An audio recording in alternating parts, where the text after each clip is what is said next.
ভারতে জুলাই বিপ্লব সম্ভবত দানা বেঁধে গেছে। সেখানে যারা তরুণ প্রজন্ম বাংলাদেশের মতো করেই সেখানে তারা একটি আন্দোলনকে সার্বজনীন করে ফেলেছে। বাংলাদেশের মতো এবং নেপালের মতো জেনজিদের যে আন্দোলন, সেই আন্দোলনে দেশের সকল গুরুত্বপূর্ণ রাজনৈতিক দল, বিজেপি এবং তাদের যারা সহযোগী তারা ছাড়া প্রায় সবাই রাজপথে নেমে গেছেন। দিল্লি এখন রীতিমতো অগ্নিগর্ভ। আমার জানা মতে গত সেই যতদিন থেকে রাজনীতি দেখছি, দিল্লির মাটিতে এত বড় বিদ্রোহ, এত বড় বিপ্লব এটা কখনো দেখা যায়নি। সেখানে কংগ্রেস থেকে তৃণমূল কংগ্রেস, আম আদমি পার্টি থেকে শুরু করে আরও অনেকে, তারা সবাই এই জেনজির সঙ্গে যুক্ত হয়েছে নরেন্দ্র মোদী সরকারের পতনের জন্যে এবং একই সঙ্গে তাদের দাবি আদায়ের জন্য। এই আন্দোলনকে চাঙ্গা করার জন্য পশ্চিমবঙ্গের সাবেক মুখ্যমন্ত্রী মমতা ব্যানার্জি তিনি সেই দিল্লিতে রওনা করেছেন বা দিল্লিতে গেছেন। অন্যদিকে ভারতের অন্যতম মেগা স্টার থালাপতি বিজয়, যিনি তামিলনাড়ু থেকে সম্প্রতি প্রধান মুখ্যমন্ত্রী নিযুক্ত হয়েছেন এবং তামিলনাড়ুতে তার যে উত্থান এটা বিস্ময়কর। সবাই সেখানে তাকে অনেকটা দেবতার মতো মনে করে। এমনি তামিলনাড়ুর যে রাজনীতি, সেখানে সবসময় চলচ্চিত্র জগতের যারা নায়ক এবং নায়িকা তাদেরকে সবাই দেবতার আসনে বসান। যেমন একেবারে রামচন্দ্রন যিনি ছিলেন, সবাই তাকে আসলে রাম হিসেবেই সম্মান জানাতেন, ভক্তি করতেন, শ্রদ্ধা জানাতেন এবং যতদিন তিনি ছিলেন ততদিন জনগণ তাকে দেবতা রাম হিসেবে নির্বাচিত করেছে। এবং রামের পরে সীতা রূপে বা রামের স্ত্রী রূপে, রামের প্রেমিকা রূপে জয়ললিতাকে তারা যেভাবে তাদের টোটাল তামিলনাড়ু রাজ্যের মা হিসেবে তারা সম্মান করেছেন, একেবারে মৃত্যু পর্যন্ত এটি ভারতের অন্য কোনো প্রদেশে কল্পনাই করা যায় না।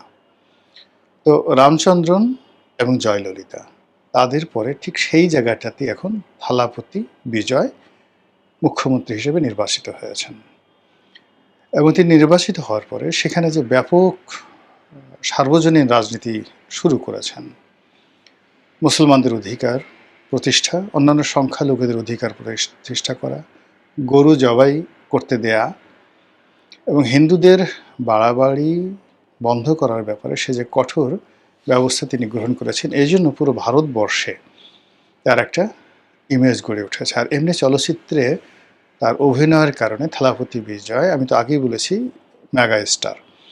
দক্ষিণ ভারত বা এই তামিলনাড়ু থেকে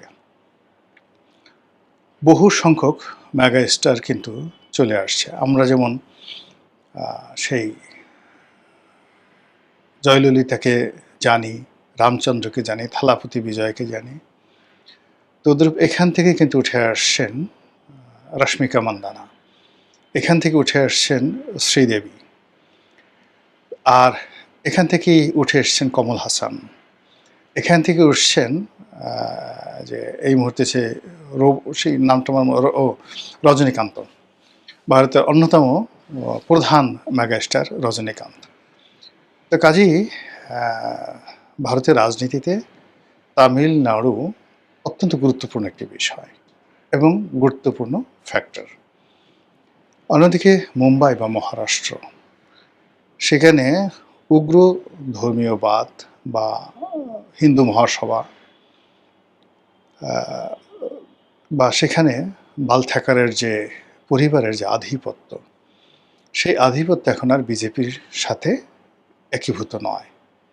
এমনকি গুজরাট, যে গুজরাটে নরেন্দ্র মোদীর একছত্র আধিপত্য ছিল, সেই গুজরাটও এখন নরেন্দ্র মোদীর হাতছাড়া হওয়ার মতো অবস্থা। সেখানে এই বিজেপির অত্যাচারে, অবিচারে বলতে গেলে অনেকে টুশব্দ করতে পারছে না। গোপালগঞ্জের মানুষ বা বগুড়ার মানুষ যদি বিএনপির বিরুদ্ধে বা গোপালগঞ্জের মানুষ যদি আওয়ামী লীগের বিরুদ্ধে বিক্ষুব্ধ হয়ে ওঠে, হয়তো অনেক কিছু করতে পারবে না, কিন্তু এটা অনেক সর্বনাশ ঘটে। তা এরকম গুজরাটেও একই অবস্থা হয়েছে। তাহলে দক্ষিণ ভারতের মহারাষ্ট্র, যেখানে মুম্বাই তো ফিল্ম ইন্ডাস্ট্রি, সেই মহারাষ্ট্র, তারপরে এই যে তামিলনাড়ুর কথা বললাম, তামিলনাড়ু এবং গুজরাট, এই এলাকাগুলোতে মানে বিজেপির একটা, যাকে বলা হয়, বিরাট একটা হোল্ড ছিল। সেই হোল্ডটা এখন আর নেই। অন্যদিকে দিল্লি এবং উত্তর ভারত, দিল্লি, তার পাশে আপনি যদি ধরেন ইউপি, উত্তরপ্রদেশ, তারপরে ধরুন মধ্যপ্রদেশ, এরপরে মধ্যপ্রদেশের পরে আপনি কাছাকাছি, দিল্লির কাছাকাছি হরিয়ানাতে যান, তারপরে আপনি চলে আসেন মাদ্রাজে, এরপরে কলকাতাতে, আর কলকাতার বাইরে আমরা সেভেন সিস্টার। এই জায়গাগুলোতে আপনি গিয়ে দেখেন যে মুসলমানদের উপরে যে বিজেপির অত্যাচার, এ কারণে অন্যান্য যারা ধর্মীয় সংখ্যালঘু রয়েছেন তারাও মুসলমানদের পক্ষে দাঁড়িয়ে বিজেপির বিরুদ্ধে দাঁড়িয়ে গেছে। কিন্তু এদের ক্ষমতাটা, বাংলাদেশে আওয়ামী লীগের ক্ষমতাটা যেভাবে অপ্রতিরোধ্য হয়ে পড়েছিল 2022, 23, 24 সনে, বিজেপির ক্ষমতাটা ঠিক ওই পর্যায়ে চলে আসছে।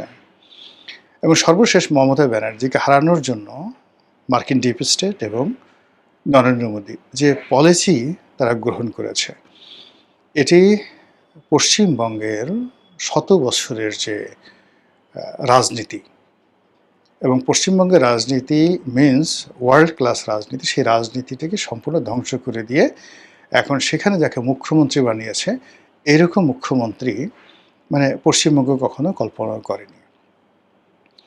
তো এরই মধ্যে যেটা হলো যে বাংলাদেশে যেভাবে কোটা বিরোধী আন্দোলন, সেই কোটা বিরোধী আন্দোলনের মতো সেখানেও ককরোচ পার্টি তার আন্দোলন শুরু করেছে। বাংলাদেশের কোটা বিরোধী আন্দোলনের যারা নেতৃবৃন্দ ছিলেন তাদেরকে যেভাবে রাজাকারের নাতি এবং পুতি বলে গালিগালাজ করা হচ্ছিল, সেইভাবে এদেরকে তেলাপোকার সঙ্গে তুলনা করা হয়েছে। এই জন্য তারা নিজেদেরকে রাগ করে নাম দিয়েছে ককরোচ পার্টি। সেই ককরোচ পার্টির নেতৃত্বে আন্দোলন চলছে, এবং সেই আন্দোলনে সর্বভারতীয় যত নরেন্দ্র মোদী বিরোধী রাজনীতির স্টার রয়েছেন, সুপারস্টার রয়েছেন, বলিউডের যে সকল সুপারস্টার রয়েছেন, সে সকল দক্ষিণ ভারতের সুপারস্টার, বলিউডের সুপারস্টার, কলকাতার সুপারস্টার, সবাই দলে দলে এখানে যোগদান করেছেন। সেখানে দেখলাম নাসিরুদ্দিন শাহ, শাবানা আজমির মতো কিংবদন্তির যারা হলিউড মানে বলিউড স্টার, তারা এই ককরোচ পার্টির তরুণদের সাথে সামিল হয়েছেন। একেবারে বাংলাদেশে যা কিছু ঘটেছে হুবহু তার ডুপ্লিকেট, নেপালে যা কিছু ঘটেছে তার ডুপ্লিকেট সেখানে ঘটেছে। এখন নরেন্দ্র মোদী কি দেশে থাকতে পারবেন? না, সদল বললে তিনি পালিয়ে যাবেন। এগুলো পরের প্রশ্ন। কিন্তু এখন যে ঘটনাটা বলতে যাচ্ছি, খুব সংক্ষেপে দুটো বিষয় বলি। ফার্স্ট থিং হলো যে এই নরেন্দ্র মোদীর যে সময়টি, এই সময়টি আপনি চিন্তা করুন যে ভারতীয় রাজনীতিতে সাধারণত 10 বছর পরে একটা শনির দশা এসে যায়। তো নরেন্দ্র মোদী যখন ক্ষমতায় এসে গেছেন, যে সময়টাতে আসছেন, সেখান থেকে তার 10 বছর হয়ে গেছে, এটা থার্ড টার্ম। এবং এখন থেকে তার যে শনির দশা তাকে ঘেরাও করেছে, এটা থেকে রক্ষা পাওয়া খুব কঠিন। 2 নম্বর হলো তার অহমিকাবোধ, তার উগ্র ধর্মীয় নীতি, এবং সব জায়গাতে হিন্দু আনা প্রতিষ্ঠা করা যে প্রচেষ্টা, এই কারণে he has created a huge enmity around the world, সারা দুনিয়াতে। বুসার অফ গুজরাটের যে কসাই, সেই কসাইটিকে তিনি এখন সমস্ত ভারতবর্ষে সেটা পৌঁছে দিয়েছেন। এবং তার সেই যে ক্ষমতার দম্ভ, এটি যে কোন পর্যায়ে, এটা এখন টের পাওয়া যাচ্ছে। আর এখানে আমেরিকার সঙ্গে তার যে সম্পর্কটি, সেই সম্পর্কটি বিশেষ করে ট্রাম্প প্রশাসনের সঙ্গে দাকুমার সম্পর্ক, এবং এখানে মার্কিন ডিপ স্টেট মারাত্মক মানে বিনিয়োগ করে চলেছে।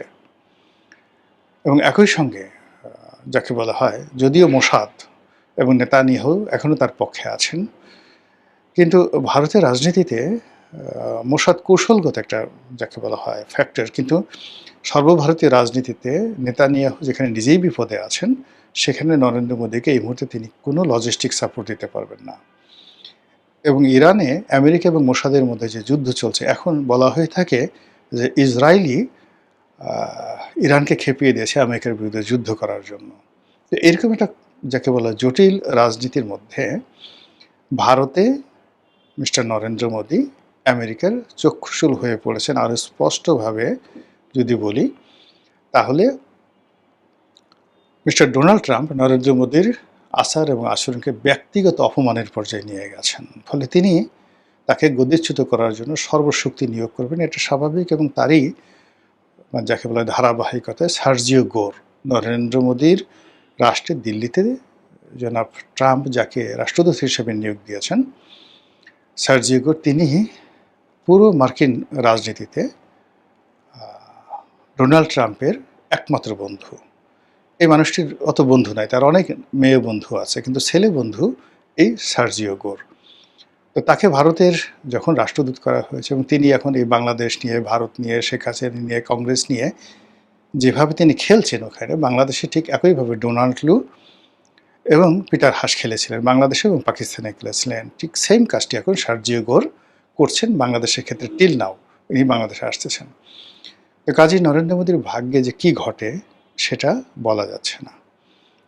দ্বিতীয়ত হলো যে নরেন্দ্র মোদীর ধরুন যদি পতন হয়, তাহলে শেখ হাসিনার কি হবে? শেখ হাসিনাকে কি বাংলাদেশ হস্তান্তর করবে বাংলাদেশে?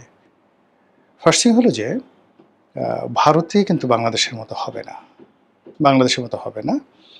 এখানে যদি নরেন্দ্র মোদী সরকার পতন হয় বা নরেন্দ্র মোদীর পতন হয়, পার্লামেন্ট থেকে যাবে।